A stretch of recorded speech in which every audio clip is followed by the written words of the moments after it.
আসসালামু আলাইকুম রহমতুল্লাহ। সম্মানিত শ্রোতা মণ্ডলী, আমাদের আলোচনা চলমান। প্রত্যেকটা ইমানদার মুমিন মুসলমানই চায় তার ইহকালীন জীবনের পরিসমাপ্তিটা একটি সুন্দর মৃত্যুর মাধ্যমে হোক।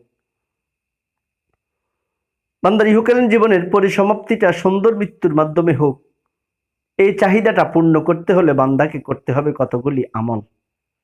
তার মধ্যে আমাদের প্রথম আমলের আলোচনা গিয়েছিল গত আলোচনায়, আর তা হচ্ছে আল্লাহ রাব্বুল আলামিন সূরা হামিম সাজদার ৩০ নং আয়াতে জানিয়ে দিয়েছেন, যারা আল্লাহকে রব স্বীকার করে নিবে তাদের ইহকালীন জীবনের পরিসমাপ্তিটা ঘটবে একটি সুন্দর মৃত্যুর মাধ্যমে। তাকে জান্নাত দেখিয়ে তার দেহের থেকে রূহকে বের করা হবে।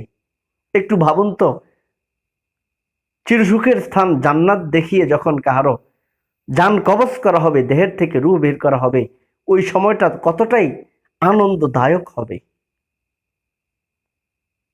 সম্মানিত মণ্ডলী, গত আলোচনা আমরা একটা প্রশ্ন রেখে গিয়েছিলাম, আর তা হচ্ছে প্রথম আমল আল্লাহকে স্বীকার করে নেওয়া।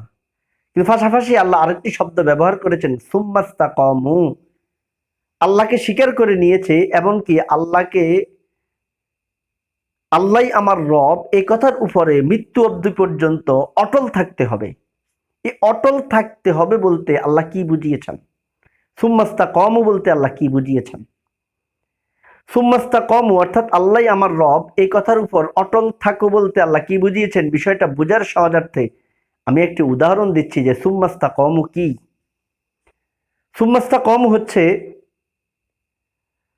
তাফসীরের কিতাবে উল্লেখ আছে, হযরত জিবরাইল আলাইহিস সালাম যখন আমাদের নবী জনাব মুহাম্মদ রাসূলুল্লাহ সাল্লাল্লাহু আলাইহি সাল্লামকে নিয়ে মেরাজে যাচ্ছিলেন, রাসূল যখন ঊর্ধ্বগমন করছিলেন, ওই সময় রাসূলের নাকে জান্নাতের একটা সুঘ্রাণ ভেসে এসেছিল।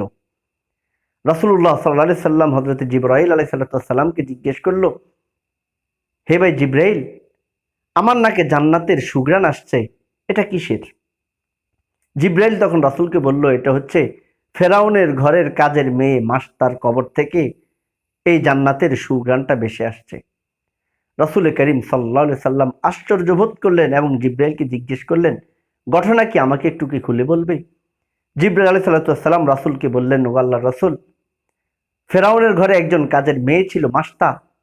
সে মনে মনে আল্লাহকে রব স্বীকার করে নিয়েছে, আল্লাহর উপরে ঈমান এনেছে। ফেরাউন যখন জানতে পেরেছে ওই মাস্তার ছোট ছোট দুটি বাচ্চা ছিল, ফেরাউন মাস্তাকে হুমকি দিল, মাস্তা, সারা পৃথিবীর মানুষ আমাকে রব স্বীকার করে নিয়েছে, আর তুই কাকে রব স্বীকার করে নিয়েছিস? কাজে তুই আমাকে যদি রব স্বীকার না করিস, তাহলে আমি তোর এই ছোট ছোট বাচ্চা দুটিকে গরম ফুটন্ত তেলের মধ্যে ছেড়ে দিয়ে তাদেরকে আমি হত্যা করব। কাজেই যদি নিজের সন্তানকে হারাতে না চাস, তাহলে আমাকে রব স্বীকার করে নে। মাস্তা সে বলল, ফেরাউন, তুই কোশ্চিন কেন আমার রব হওয়ার যোগ্যতা রাখিস না, কারণ আমার রব তো একজন রয়েছে, যিনি তোর রব, আমার রব, তিনি হচ্ছেন আল্লাহ। ফেরাউন রাগে ক্ষোভে সে তার সৈন্য সেনাদেরকে নির্দেশ দিল, আগুন জ্বালিয়ে কড়াই বসিয়ে সেখানের মধ্যে তেল ঢালতে। মাস্তা আর তার দুই ছোট কন্যাকে নিয়ে আনা হলো। আগুন দিয়ে তেল যখন ফুটন্ত করছিল, তেলগুলি যখন টকবক টকবক করছিল, ফেরাউন তখন মাস্তাকে বলছে, মাস্তা, তোর এই ছোট দুটি বাচ্চাকে এখন এই ফুটন্ত জ্বলন্ত তেলের মধ্যে ছেড়ে দেওয়া হবে, তোর সামনে তারা মৃত্যুবরণ করবে। যদি এই দৃশ্য দেখতে না চাস, এখনো সময় আছে, আমাকে রব স্বীকার করে নে। মাস্তা দায়িত্বহীন কণ্ঠে সেদিন বলেছিল, আমার মেয়েরা যাবে, আমাকে তুমি সেখানে ফেলবে, তবুও তো আমি তোকে রব স্বীকার করে নেব না, কারণ আমার রব একজন আছেনই, তিনি হচ্ছেন আল্লাহ। ফেরাউন রাগে ক্ষোভে মাস্টার ওই দুটি অবুঝ ছোট ছোট বাচ্চাদেরকে, জালিম বাচ্চা ফেরাউন, ওই জ্বলন্ত ফুটন্ত তেলের মধ্যে ছেড়ে দিয়েছে। মাস্টার দুই চোখ বেয়ে অশ্রু প্রবাহিত হচ্ছে, মেয়েরা মৃত্যুবরণ করেছে। ফেরাউন মাস্তাকে বলছে, মাস্তা, এখনো সময় আছে, নিজের জান যদি বাঁচাইতে চাও, আমাকে রব স্বীকার করে নাও। মাস্তা বলে, কোশ্চিন কালেও তো সেটা সম্ভব নয়, তুই আমার রব হতে পারিস না, কেন আমার রব আমার আল্লাহ।